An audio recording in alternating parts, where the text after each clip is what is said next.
গোপন খবরের ভিত্তিতে অভিযান চালিয়ে আমতলী থানার পুলিশ বিপুল পরিমাণ গাঁজা সহ এক নেশা কারবারিকে আটক করে। ঘটনা বুধবার সকালে ওএনজিসি ফার্স্ট গেট সংলগ্ন এলাকায়।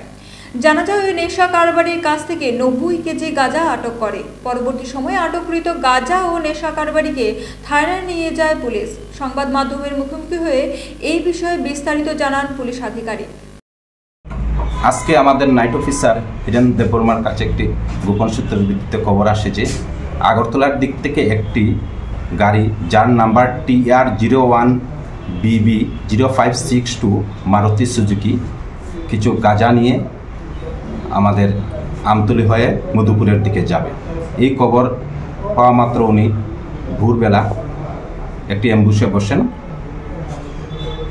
আমাদের পেট্রোল পাম্পের কাছাকাছি, কিন্তু কোনো না কোনোভাবে গাড়িটা সেখান থেকে ছুটে আসে। তখন আমরা পিছু দাওয়া করি এবং ওএনজিসি গেটের সামনে আসা মাত্র এই গাড়িটা আরেকটা গাড়ির সাথে সংঘর্ষ হয় এবং আমরা গাড়িটাকে সাথে সাথে ডিটেক্ট করি এবং গাড়িটাকে চেক করার পর আমরা টোটাল 5টি বস্তার মধ্যে 90 কেজি গাঁজা পাই এবং ড্রাইভার সমেত গাঁজা নিয়ে আমরা থানাতে আসি সমস্ত প্রসিডিউর মেনটেন করার পর।